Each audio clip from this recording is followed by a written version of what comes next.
அதிகாலை வேளையிலே உங்கள் அனைவருக்கும் என் அன்பார்ந்த காலை வணக்கங்கள். என்னோடு கூட சேர்ந்து தியானம் செய்ய உங்கள் அனைவரையும் அன்போடு அழைக்கிறேன். தரையிலே ஒரு விரிப்பை விரித்து நாம் அமர்ந்து கொள்ளலாம், அல்லது கட்டிலேயே அமர்ந்து கொள்ளலாம். பாயும் படுக்கையுமாக இருப்பவர்கள் கூட ஒரு தியான நிலையிலே நிதானமாக அமைதியாக இறைவனை உணர்ந்து இந்த தியானத்திலே பங்கெடுக்கலாம். அமர்ந்த வண்ணம் முதுகுத்தண்டு நேராக இருக்க, தோள்பட்டைகள் நேராக இருக்க, நமது கழுத்தும் நேராக இருக்க, இதோ உடலை சரி செய்து கொள்வோம். நமது கரங்களை தொடையின் மீது வைத்துக் கொள்வோம். இப்போது நாம் துவங்குகிற தியானத்திலே முழு ஆர்வத்தோடும் ஈடுபாட்டோடும் நாம் பங்கெடுப்போம்.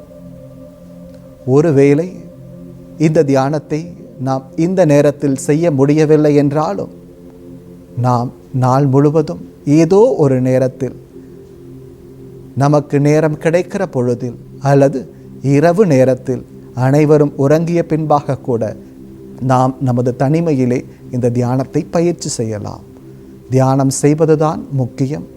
ஆக உறங்கச் செல்வதற்கு முன்பாக ஒரு சில நிமிடங்கள் நாம் கண்களை மூடி இறைவனை தியானித்து நமது உடலை நமது கட்டுப்பாட்டுக்குள் கொண்டு வந்து சரியான மூச்சு பயிற்சியை மேற்கொண்டு ஒரு சிறப்பான தியானத்தை மேற்கொள்வது நமக்கும் நாம் வாழுகிற வாழ்க்கைக்கும் நம்மோடு கூட பயணம் செய்கிற ஒவ்வொருவருக்கும் ஆசீர்வாதங்களை அள்ளித்தரும். ஆகவே இந்த தியானத்திலே விருப்ப உணர்வோடும் விழிப்புணர்வோடும் பங்கு பெறுவோம். வாருங்கள், தியானம் செய்வோம். அதிகாலை வேளையிலே தனது இறைக்காக பறந்து செல்கிற ஒவ்வொரு பட்சிகளுக்கும் இறைவன் உணவளிக்கிறார். நம்மை படைப்புகளின் மேன்மையாய் படைத்திருக்கிறார். ஆகவே இந்த இளங்காலை பொழுதில் இறைவனை தேடுவோம். இறைவனை நிச்சயம் கண்டடைய இறைவனே நமக்கு உதவி செய்வார்.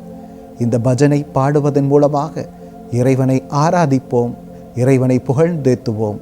இறைவனது ஆசீர்வருளும் நமக்கே சொந்தமாகும்.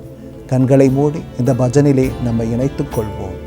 சரணம் சரணம் தந்தையே, சரணம் சரணம் தந்தையே, சரணம் சரணம் தந்தையே, சரணம் சரணம் தந்தையே, சரணமே சரணமே, சரணம் சரணம் சரணமே, சரணமே சரணமே, சரணம் சரணம் சரணமே, சரணம் சரணம் தந்தையே, சரணம் சரணம் தந்தையே, சரணம் சரணம் தந்தையே, சரணம் சரணம் தந்தையே.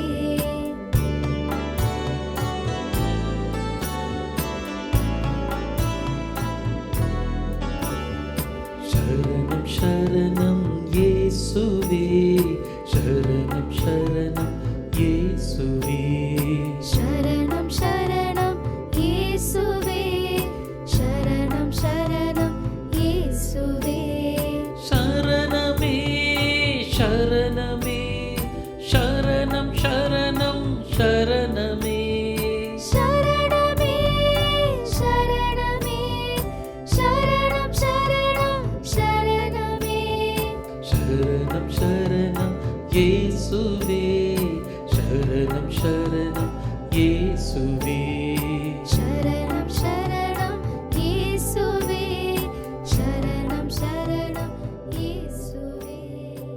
அன்பார்ந்தவர்களே, இந்த தியானத்திலே நம்மையே நாம் முழுவதுமாய் சமர்ப்பிப்போம். நாம் வாழுகிற வாழ்க்கை நாம் செய்கிற செயலை பொறுத்தே அமைகிறது. ஒவ்வொரு நாளும் ஒவ்வொரு செயலை நாம் செய்கிறோம், படிக்கிறோம், வேலை பார்க்கிறோம், பயணிக்கிறோம். இவை அனைத்தும் நமது காரியங்கள். நாம் செய்கிற காரியங்கள் வழியே நாம் நம்மை உயர்த்தி கொள்ளுகிறோம்.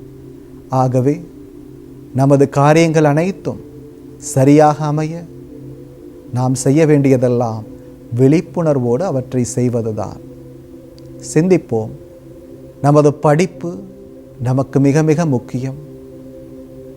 நாம் படிக்கிற ஒவ்வொன்றையும் ஞாபகத்தில் வைத்துக் கொள்வதும் அவற்றை கொண்டு நம்மை மேம்படுத்திக் கொள்வதும் இன்னும் சிறப்பாக தேர்விலே மிக அருமையாய் தேர்வு எழுதி நிறைய மதிப்பெண் பெற்று முன்னேறுவதும் நமக்கு மிக முக்கியம்தான். ஆகவே அந்த படிப்பை நான் விழிப்புணர்வோடு படிக்கிறேனா என சிந்தித்து பார்க்கிறேன். வீட்டிலே இருந்து வேலை பார்க்கிற ஒவ்வொருவரும் தான் செய்கிற ஒவ்வொரு வேலையையும் நிதானத்தோடும் பொறுமையோடும் விழிப்புணர்வோடும் செய்ய கடமைப்பட்டிருக்கிறோம். ஏனோதான் வென்றோ கடமைக்காகவோ நாம் செய்கிற காரியங்கள் நமக்கு பலன் கொடுக்காது, நம்மை உயர்த்தாது. சிறிய காரியமோ பெரிய காரியமோ எதை செய்தாலும் விழிப்புணர்வோடும் விருப்பத்தோடும் ஆர்வத்தோடும் நாம் செய்வதே நமக்கு நன்மையை சேர்க்கும். சற்று சிந்திப்போம். செய்கிற ஒவ்வொரு வேலையையும், குறிப்பாக வீட்டில் இருக்கிற பெண்மணிகள் தான் செய்கிற ஒவ்வொரு காரியத்தையும் அதிகாலை தொடங்கி இரவு வரைக்கும் உங்கள் கரங்களால் செய்யப்படுகிற ஒவ்வொரு காரியங்களையும் ஆசீர்வாதமாக உங்களால் மாற்ற முடியும். அதற்கு நாம் செய்ய வேண்டியதெல்லாம் விழிப்புணர்வோடு செய்வோம், உணர்ந்து செய்வோம், விருப்பத்தோடு செய்வோம். அடுத்து நாம் செய்கிற பயணங்கள். அன்பார்ந்தவர்களே, நமது பயணங்கள் பாதுகாப்பானதாக இருக்க வேண்டும், ஆபத்தற்றதாக இருக்க வேண்டும், மகிழ்ச்சியானதாக இருக்க வேண்டும் என நாம் நினைப்போம் அல்லவா? அவை அப்படி அமைய செய்ய வேண்டியதெல்லாம் விழிப்புணர்வு தான். ஒவ்வொரு பயணத்தையும் விழிப்போடு பயணிப்போம்.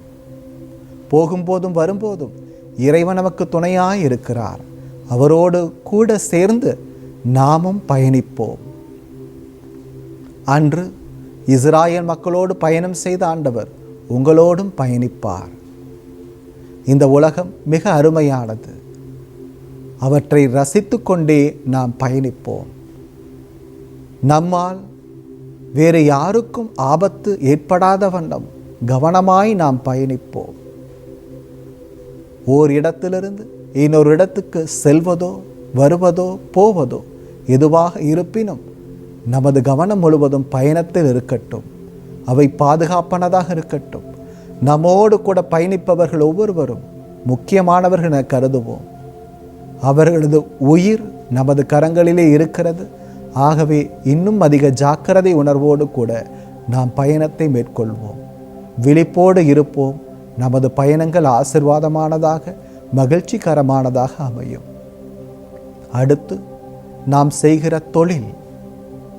ஒவ்வொருவரும் தனது வாழ்வுக்காக, வாழ்வாதாரத்துக்காக ஏதோ ஒரு தொழிலை செய்து கொண்டுதான் இருப்போம். அந்த தொழில்தான் நம்மையும் நமது குடும்பத்தையும் உயர்த்தும், மேம்படுத்தும். ஆகவே அந்த தொழிலை சரியான விதத்தில் செய்வோம். நம்மை அண்டி வருகிற ஒவ்வொருவருக்கும் நாம் நியாயமான விதத்திலே நமது தொழிலை கொடுப்போம். நமது வேலைகள் அனைத்தும் ஆற்றல் வாய்ந்த வேலைகளாக அமையட்டும். நம்மை நாடி வருபவர்கள் ஏமாற்றப்படக்கூடாது. சரியான விதத்திலே அவர்கள் நம்மிடமிருந்து பலனை பெற்று செல்ல வேண்டும் என நினைப்போம். இந்த உலகில் வாழுகிற ஒவ்வொருவரும் நிறைவாக வாழ வேண்டும் என நாம் நினைத்து கொள்வோம், ஆசைப்படுவோம். நமது தொழில் முன்னேற்றம் அடையவும், நாம் பார்க்கிற வேலைகளெல்லாம் பாதுகாப்பாக அமையவும் இறைவன் நமக்கு தேவையான பலத்தை கொடுத்திருக்கிறார். நாம் செய்கிற தொழிலே தெய்வமாக இருக்கிறது என உணர்ந்து அதனை செய்வோம், ஆர்வத்தோடு செய்வோம். நான் செய்கிற தொழிலின் மூலமாக என் குடும்பம் வளரும், என் குடும்பம் பலம் பெறும், நாங்கள் முன்னேறுகிறோம் என்ற உணர்வோடு கூட நான் எனது தொழிலை ஆர்வத்தோடு செய்வேன் என உறுதி எடுத்துக் கொள்ளுகிறேன். இதோ நான் பார்க்கிற ஒவ்வொரு வேலையையும் இறைவனுக்காய் சமர்ப்பிக்கிறேன். அன்பு இறைவா, அதிகாலை துவங்கி இரவு நான் உறங்குகிற வரைக்கும் நான் எடுக்கிற சிறு முயற்சியையும் பெருமுயற்சியையும் உமக்கு காணிக்கையாக்குகிறேன். விழிப்புணர்வோடு ஒவ்வொன்றையும் செய்து உமக்கு சமர்ப்பிக்கிறேன் சுவாமி. எனது செயல்களே உமக்கான காணிக்கையாய் ஏற்றுக்கொள்ளும் ஐயா.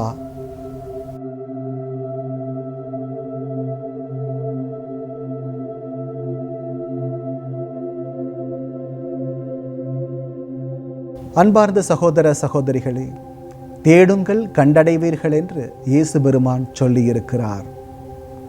இந்த உலகிலே படைக்கப்பட்ட படைப்புகளிலே உன்னதமானதும், இந்த உலகம் இன்னும் கண்டுபிடிக்காத மிகப்பெரிய பொக்கிஷம் ஒன்று இருக்கிறது என்றால் அது நாம் தான்.